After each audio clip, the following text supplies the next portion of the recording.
Today, we're here to talk about augmented reality and the importance of materials in developing that technology and really realizing the vision of what it can do for us.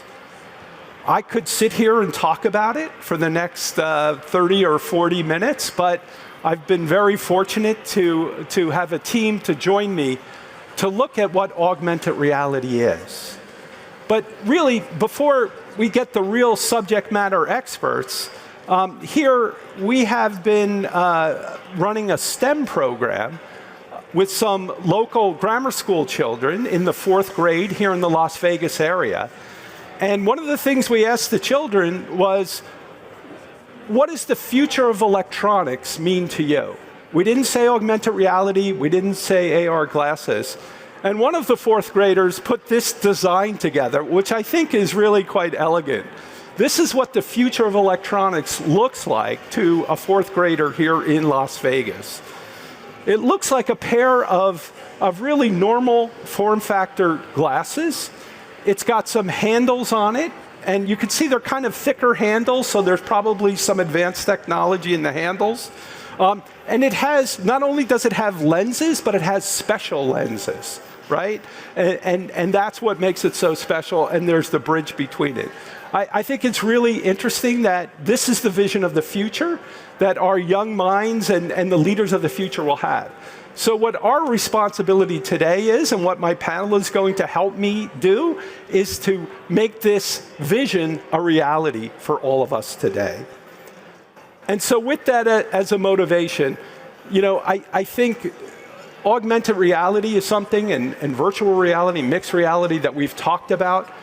But if we look at all of the macro trends that are really driving the technical and really societal changes, they're starting to converge together. And the ability to have artificial intelligence locally and to be able to interact with it and our environment is something that's unifying our technology. In each one of these areas, materials plays a critical role in enabling this. And today, we'd like to talk about how materials are going to help enable augmented reality and bring this forward. This has been a technology that's been in development for a number of years, starting with some very early concepts and designs. But I think today we're really starting to see the realization of the first true promise of what this technology can bring us today. At EMD Electronics, we are a major supplier of materials and technologies to the semiconductor industry, but also to the display industry. And we provide materials and technology in each one of the different areas of advanced displays, augmented reality, mixed reality, et cetera. So with that as a background and motivation, what I would like to do is actually bring the subject matter experts up and talk about how materials will enable the future of augmented reality. And so with that, I'd like to ask Richard Harding to come up. Richard is the head of our AR, VR business development. Big round of applause for Richard. He should be a stranger to no one here. Richard is leading the business development activities in this area and our strategy in this area. He's had previous roles in R&D, both locally and internationally in Asia for some time. Richard has a PhD in physical chemistry from the University of Leeds and 20 years of experience, maybe doing experiments in the semiconductor industry. The next subject matter expert I'd like to bring up is Antti Sunnari, who is currently the CEO of Dispelix. Dispelix is a company dedicated to creating a world where augmented reality blends seamlessly and naturally with the real world. Under his leadership, Dispelix has raised over $50 million in funding, and I think is generally recognized as a global leader in XR waveguide technology. Before joining Dispelix, Antti worked at VTT, Technical Research in Finland, and he has 15 years of experience in this area. Antti holds an MS in analytical chemistry from the University of Åbo, Finland. I'm sure I didn't pronounce that right. Close enough, right?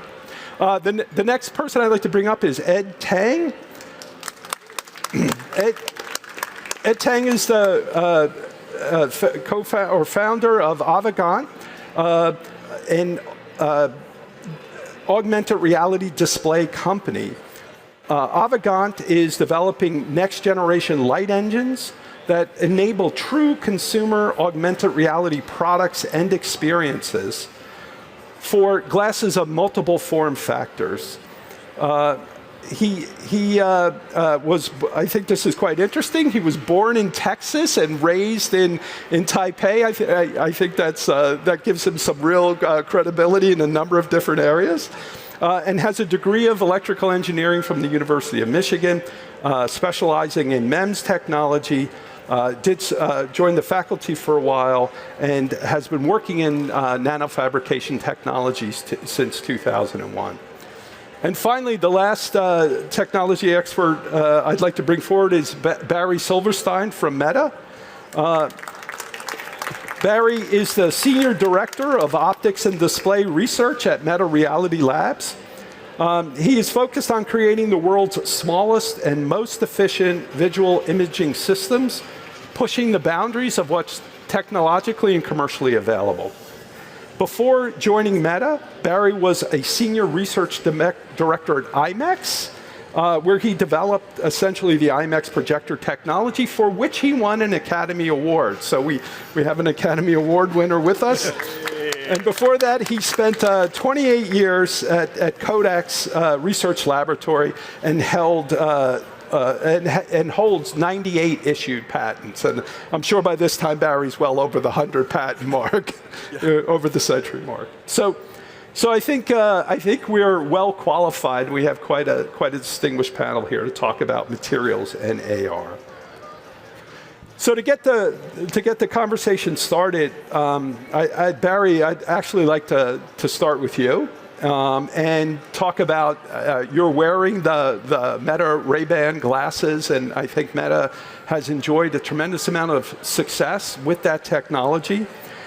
So with that as a basis, how do you see the market evolving, and how does AR start to participate in this emerging technology? Yeah, that's a great question. The Ray-Ban Meta glasses are a start for introducing people to the technology and technology wearables on your head. But it is just a beginning. These do not have a display, so they have a camera, and they have audio, and they have AI, which is great. But I know I want a display. Of course, I'm in the business, but I'm sure everyone else is going to want a display. And the display will be introduced in the near future, and it will start to work its way up as bigger and bigger display technologies can be incorporated into the glasses. The bigger the display, the more information we can incorporate. So this is a beginning, and it's a fun start. Thanks. And so it's coming. The display is coming. I mean, maybe anyone. I mean, what do you think some of the major technical challenges are to bring the display forward? Yeah. So the big challenge is look at the form factor of these things. Ever see a consumer electronic product that looked like this? So it's not a square box like we're used to incorporating lots of components into, and getting the form factor right for people's heads. We all have distinct heads, and the face is the expression of our personality. Getting the form factor right, making them comfortable, light, and usable, and functional is not trivial. It's a big integration problem. So why didn't we incorporate a display in this earlier? Because it wasn't ready yet to be able to fit into this form factor. And all of the gentlemen that are associated here are working on technologies to make that possible. It's coming soon. You'll see a lot of things happening this year in terms of adding a display into the glasses. But ultimately, it's got to feel good, and it's got to look good, and it's got to have the right price. Getting that integration right is not trivial. So, I mean, Richard, it's not trivial, right? And to start it's based on key optical materials, right? And so what do you see is, in order to make this much sooner and more real, from the materials perspective, what do we need to do to enable this? I think there's a lot of asks that are coming. As Barry has just been highlighting, everything is in a small form factor, and then it's how much content you want to see. So one can be around increasing the refractive index of the materials to really push that field of view. I also want to sort of leave it open to these guys in a minute, right? Because it's not just a material; it's got to be fully integrated, and it's all got to come together. So, but from our side, we're looking at that, and that sounds very trivial, right? You're just going to increase some optics part of something, but it's got to be stable. It's got to be easy to produce. It's got to be repeatable. Photo stability's got to be there. So there's many parts that we take care of. And then that all has to fit into the waveguide and the fit with the light engine and the design. So that's where it all comes together. So Ed, let's assume we've nailed the material, right? We've got it ready to go. And over to you. What we need is a very capable light engine that's gonna light us up and wow us and meet the requirements that Barry just. Yeah. And for those of you that don't know, light engines are basically very miniaturized projectors. Think about a tiny projector, maybe half the size of a sugar cube, or even a third of the size of the sugar cube, that needs to fit in a pair of glasses. But I think very much like what Barry was saying is, these glasses have to be in this form factor, very fashionable form factor. Our heads aren't changing anytime soon. There's only a certain size that we can tolerate. There's only a certain weight that we can tolerate, which means there's only a certain amount of size and power and battery and components we can put into this thing if we really wanted to make it a good-looking, fashionable, all-day wearable product. And one of the things that I think I want to emphasize here is that, we can all design things, waveguides and materials, displays, light engines, products. We can do things in a siloed, independent fashion, but that's not going to get to the solution that we need. We're in such a constrained form factor and such a constrained model that it really requires this design technology co-optimization. Right. We work very closely together up and down this chain. Like we sit in the middle right now as a light engine, but we work very closely with the waveguide makers, with the display and materials makers, with the product makers, to truly do this co-optimization, because it's easy for one of us to push a problem onto somebody else. I could sit here and say, Antti, hey Antti, your waveguide needs to be 10 times the efficiency because my engine is not bright enough. Yeah. And so it's very important that we're balancing and co-optimizing all of these systems together, and it's really the only way that we can get to a successful, fashionable form factor product like Barry's wearing today. So we have world-class materials. We've got state-of-the-art light engine. And now, Antti, I mean, we just need a clever design that will allow us to really fully compel us with these displays. What do you see the challenges and opportunities based on what you've heard? Well, of course, there is a lot of opportunities all the time. It's making the right selection where you go forward. But taking like a waveguide and what waveguide we need to solve for the glasses, it's just that image quality needs to be really good with a combination with the projector. It needs to be really good because all the consumer and people are used to like really good displays, like mobile phones, laptops, TVs. They're amazing displays, and that gives you the threshold really high also for AR glasses or smart glasses devices. But it's not all about like the image quality, but it also needs to look really good so that the gratings are not visible or whatever technology you are using. But let's say surface relief gratings, that those gratings are not visible. You don't have a rainbow effects, and you have the right tilts and all the wraps and those, that the glasses look like the ones that Barry is wearing. And that's a challenge. It's not only image quality, but getting it looking like a normal glasses when it's at the off state. Got it. I mean, Antti, actually, let me ask you, I mean, do you see the light engine technology that we have today needs to just evolve, or do we need something fundamentally different to get to that end state? From a light engine standpoint, Yeah. I don't think there needs to be fundamental groundbreaking changes, but I think that there's a lot of room for significant optimization that we see today. And an optimization not just between the waveguide and light engine, which Antti and I work very closely together, but it's what the industry is doing today, but all the way down to the material side as well. Today there's a couple of different display technologies that people are looking at in the AR space. Primarily between LCOS liquid crystal type displays and micro LED type displays, and both of which would benefit tremendously from development in the material side as well.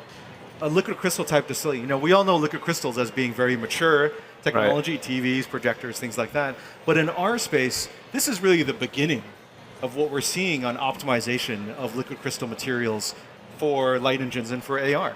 And we continue to expect big increases and big jumps in performance just in optimization on materials, which allows us to build new architectures, which allows the waveguides to optimize for a different point and ultimately get to a better solution. So I would add, yes, the liquid crystal is a very mature technology, but get his feedback here, based on like the TV, as you said. But by the time you've got something close to the eye, you really need a very high resolution.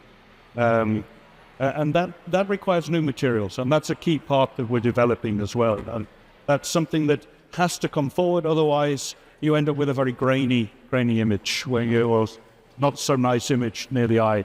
But we want that crisp image, and so that's some part we're doing. But again, it all comes together. It's not just a one guy show. We'll figure it out. We have 98 patents plus the 5 of us. and I mean, Antti, so with the evolving materials and improving characteristics of them, I mean, does this excite you with new possibilities for designing waveguides to take advantage of this, or does it just offer added complexity and challenge? So, as we think about the industry now starting soon for the AR glasses with the displays, and we are still making like a minimum viable product currently. The first one to go out that actually consumers wear, and it's actually delivering the expectation and everything.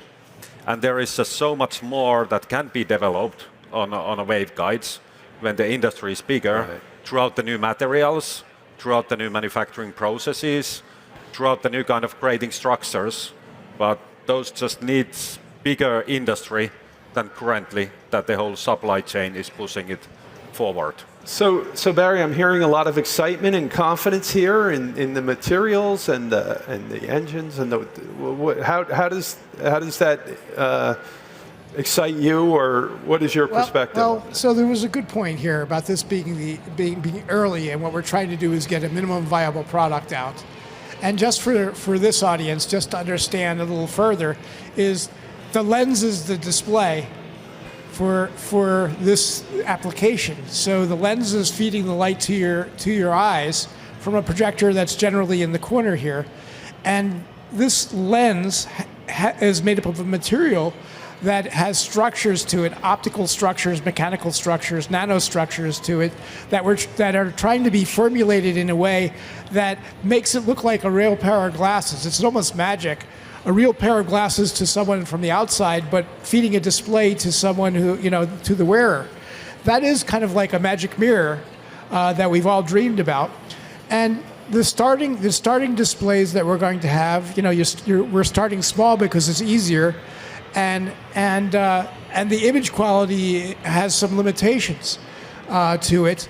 We're used to grand displays, but if you go back a long ways and think about where displays have started back with LEDs or LEDs or early LCs that weren't even color, right? We're kind of in this infancy stage, and we're going to be starting with what we consider relatively basic displays, but there's lots of knobs to tweak, and all of us together are working on these knobs, and now we have AI to help us along the way.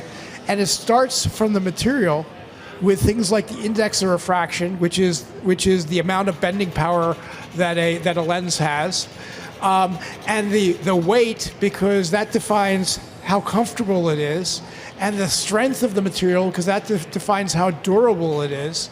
And then you combine that with the engines and the efficiency of the optical system, and that defines how long you can use it and what you can use it for. And of course, all that has to fit together in a package. So things will be starting to introduce the early products, but in these minds here, we've already got the second, third, fourth, and fifth generation, but it doesn't happen all at once. And you have to introduce, first of all, the modeling capabilities, then you have to introduce the fabrication capabilities, then you have to turn it into a supply chain, then you have to get the price down so that you can get it into a consumer product. And what we're doing is we're feeding this chain of continuous improvement that we're going to see over the next decade, probably 2 decades. And you're right that there's enough technology for starting, but there is definitely not enough technology or there's enough technology to make a brand new career for yourself for the rest of your life, because there's so much further that we can all take this technology. So that's a great perspective, but how can we go faster, right? And we all want to get there now. But one of the things I'd be remiss if I didn't ask, with the explosion of artificial intelligence, right? One of the reasons why, for example, I believe the Ray-Bans are so compelling, it brings AI to the edge in a very immediate and real way. Well, it is quite an interesting circular reasoning here. Okay, so as scientists are the early users of AI, okay, and have been using AI for development. But now that they are in our glasses and in our computers, the amount of servers and that are going up, and the amount of research that's going into AI is rapidly increasing, which increases the capability of our scientists to go faster and be able to do things like model new materials and do modeling new designs and analyzing things and taking into account all of the variables at once, because as human minds, we're kind of limited in how much we can handle at a particular time, but you can increase the number of servers and compute to handle more variables at one time and design something that's more integrated right from the beginning. So this co-optimization that's happening, exactly. These tools will start to emerge, the tools of the engine design in conjunction with the waveguide design, in conjunction with the materials design, in conjunction with the form factor and the weight and all of those other parameters. When we can start to optimize those things together from the beginning, this is rapidly going to change, and that's now possible. And Antti, I mean, from your perspective, do you see that happening now, or is that using machine learning capabilities to model optical systems in a much more comprehensive way than we maybe had been able to do it? Yeah, so let's say that if you design a waveguide, the challenge is that you don't have like an analytical solution. Yeah. It's you optimize the structures. Right. So, and you have, I don't know how many you have, but you have unlimited amount of ray paths that you go inside. Especially you go more exotic grading structures. You have one ray going in, have like 7 billion pathways to go out. And that's it's really hard to optimize, right, and design and so forth. So I see that the AI will be really important for waveguide design itself, and of course we are pushing on that further. You're pursuing further and further. Ed, I think you brought it up originally. I mean, you see that an opportunity for co-optimization, feeding that all the way back to the optimal configuration of the light engine. I can give you one very simple example, right? You want to keep these products at let's say 50 grams. Okay, well, what's the heaviest component, a fender of weight in these things? It's the waveguide and the package and the whole stack. Well, how do you make the waveguide lighter? There's lower density materials. We can make it thinner, right? Yeah. So you want to make the waveguide thinner. Well, I have to change the output of my light engine to make sure we can maintain the efficiency of a thinner, lighter weight waveguide. So now I'm making a design now to match this thinner, lighter design so that he can make a lighter product. Right? So there's many, many examples of that where we can push the challenges around, where maybe the product maker has a weight issue. How do we solve the weight issue? Well, then maybe it turns into an efficiency issue. Well, how do I solve that efficiency issue? And so together, we can push and pull on each other to get to the best minimum viable solution, ultimately, to make that product work. But right now, when that's done, it's done in singular steps, okay? It's rarely done from end to end, Right. and it's even all the way to the eye. Right. Right. So you start with the material base that you have to work with, Yeah. and then you say, well, what if I do this? Right. And then they call you up and say, well, what if I do this? Right. What's that do to your engine? And then you do something, and then Right. it's like that path is a long stream. Yes. That's Okay. right. And back and forth. Yes. Now we have the ability. So the tools weren't there, and they're still not quite there. But the tools weren't there to be able to co-optimize these things simultaneously. And even if the tool was there, the compute would be so slow that it would be horrible, right? So you couldn't really get very far with it. But now, with AI's ability to make inference and take in a greater number of variables, we will start to begin to be able to build the tools that could go end to end, okay, from photon creation all the way to the eye is my dream. Okay, that's a big dream. Oh yeah. But now you can see that there's a path to being able to do that. I'm not going to say you're going to get there tomorrow, but there's actually a path to being able to do that. And when you could do that, the players will be able to play together at one time, and it will be a more collaborative iteration, faster iteration than ever before. So hopefully that allows us to pull all this together faster, and we can get a truly nice form factor, light, very engaging, compelling system. One way is to invite innovators and thought leaders into this ecosystem to bring their innovations and new ideas and perspectives. What advice? You're all thought leaders in this area and disruptors. What advice would you give to someone? Is now the right time, and why now? And what would you recommend? I definitely have an answer on that one. Okay, and these guys have probably heard me say it before. So Meta generally operates as a relatively open company. We hand out our AI. For the most part, our intellectual property is maintained in order to advance the industry, not to block anybody. Okay, and the reason is that in order to progress technology faster, you have to have more open systems. Now, it's easy for me to say this because I'm not selling a component, okay? I'm selling a whole system, and the more that the pieces are available, the more we can pull together a system and faster. But in general, the more that we can share with each other our intellectual property, our know-how, the more that we can share with each other, the faster it'll go and the more successful we'll be. If we try to hold things too tight, it slows everything down and opportunity gets lost. So from a system perspective, that's the way I look at it. But I'd love to hear these guys' opinion as well. I mean, Ed, it's any advice? It's such a new space. Yeah. Right? And it's like right now, I think we're in the rising tide floats all the boats, right? And I think very much like what Barry is saying, there is enough in this entire industry for all of us to have lifetimes of interesting careers. And that's regardless, you could be working in the content space, the application side, the multimodal AI, sensors, optics, materials, displays, whatever. There's lots of opportunity across all these different segments in our industry right now. And this is just the beginning. I think we'll have many decades of exciting developments and work to come. I mean, Antti, you share that perspective? Yeah, I totally share that. And if we think about like mobile phones, they used to develop really like much. Each year there was new features. It was smaller and smaller. Then it became bigger and bigger with the touch displays and everything. But now we can see that it's a slowdown on the mobile phones. Like every generation, maybe there is a flipping open display, but nothing major is happening. There's at least a new camera every time. Yeah, well, new selfie camera there, yeah. more megapixels. Just add a camera and you got a new product. Yeah, right? You have a new product, but then you think about what will happen with the AR and the glasses.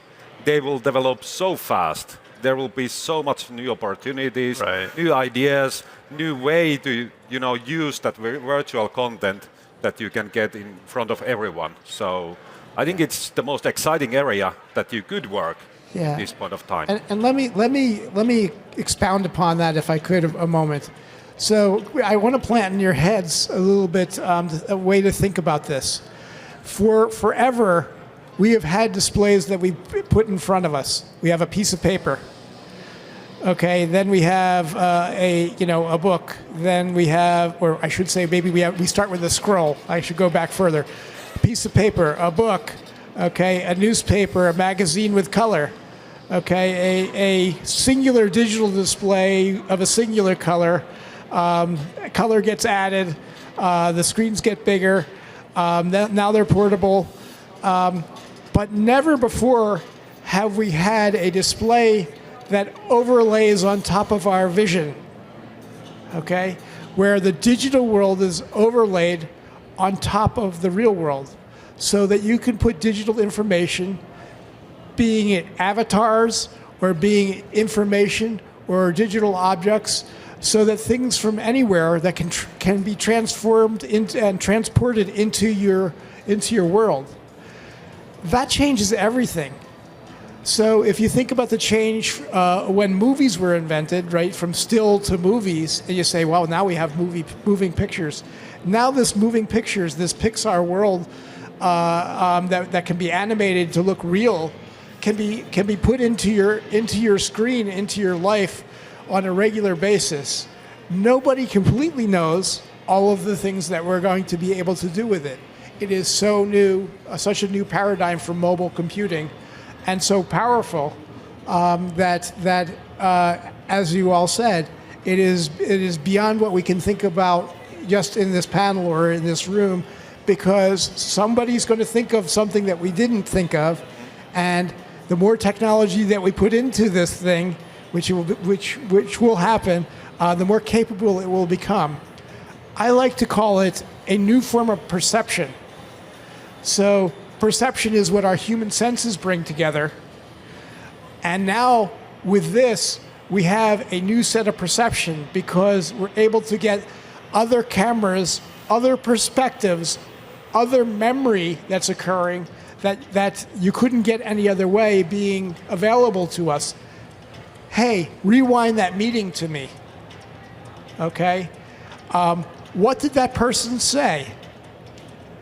And feel like it's part of that experience that you were still in that room when that meeting occurred, right? This is a new form of perception. It's not just a display system. It's not just a computer, okay? And with AI pulling this together, hey, give me a perspective, a different perspective of the room that I was in. You'll be able to get that, okay? I think, just having the ability to remember what someone said as I get older, I think that's one thing. I just want to remember your name. Exactly. But Richard, I mean, I think the opportunity is clear. The sense of excitement, the materials is at the base of it. You feel that, and I feel that. I mean, as has just been described, I believe it's really the new way we're going to be processing data. It's going to be in the glasses. We're going to be looking up, not looking down. And our materials and other materials are all coming together to really enable that.